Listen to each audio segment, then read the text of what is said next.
Delhi NCR में वायु की गुणवत्ता में लगातार कमी दर्ज की जा रही है। सरकार की तमाम कोशिशों के बावजूद भी पड़ोसी राज्य में पराली जलाने की घटना कम नहीं हो रही है।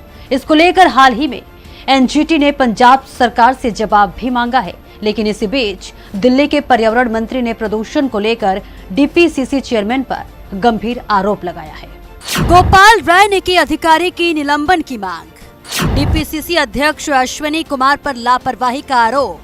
दिल्ली की जनता के स्वास्थ्य से खिलवाड़। रियल टाइम स्टडी पर अश्विनी ने लगाई रोक। सर्दी आते ही दिल्ली में प्रदूषण का स्तर बढ़ता जा रहा है। इस संबंध में जारी तमाम रिपोर्ट दिल्ली वासियों के स्वास्थ्य के लिए खतरे का संकेत दे रहा है। प्रदूषण से निपटने के लिए दिल्ली सरकार ग्रैब 2 लागू कर चुकी है। इसके साथ ही एंटी डस्ट कैंपेन के माध्यम से दिल्ली के अलग अलग क्षेत्रों में जरूरी कदम उठाया जा रहा है, लेकिन इस बीच प्रदूषण से संबंधित मिलने वाली जरूरी डाटा की जानकारी पर रोक लगा दी गई है। दिल्ली प्रदूषण नियंत्रण समिति के अध्यक्ष अश्विनी कुमार ने रियल टाइम स्टडी पर रोक लगा दी है। इसके साथ ही उन्होंने आईआईटी कानपुर की पेमेंट पर भी पाबंदी लगा दी। इस विषय में दिल्ली सरकार में मंत्री गोपाल राय और आतिशी मरलेना ने प्रेस वार्ता कर डीपीसीसी चेयरमैन पर आरोप लगाया कि उन्होंने जरूरी समय में रियल टाइम स्टडी पर रोक लगा दी है।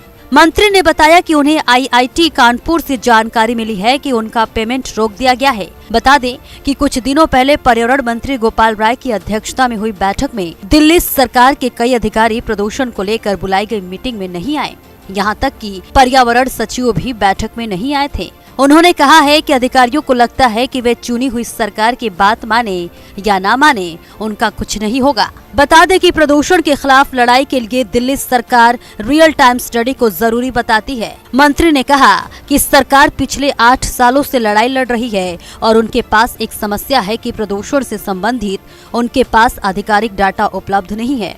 इसी समस्या के समाधान के लिए सरकार ने दिल्ली में प्रदूषण को लेकर रियल टाइम स्टडी के लिए जाने का निर्णय लिया। दिल्ली सरकार का मानना है कि रियल टाइम स्टडी के माध्यम से बहुत जरूरी जानकारी सामने आई है। वहीं इसी अध्ययन से पता चला है कि सुरक्षा गार्ड द्वारा जलाई जाने वाली अंगीठी भी सर्दियों में प्रदूषण का बड़ा फैक्टर साबित होता है। लेकिन सरकार के इन प्रयासों में डीपीसीसी अध्यक्ष अश्विनी कुमार द्वारा लिए गए निर्णय से एक महत्वपूर्ण अध्ययन की योजना बंद कर दी गई है।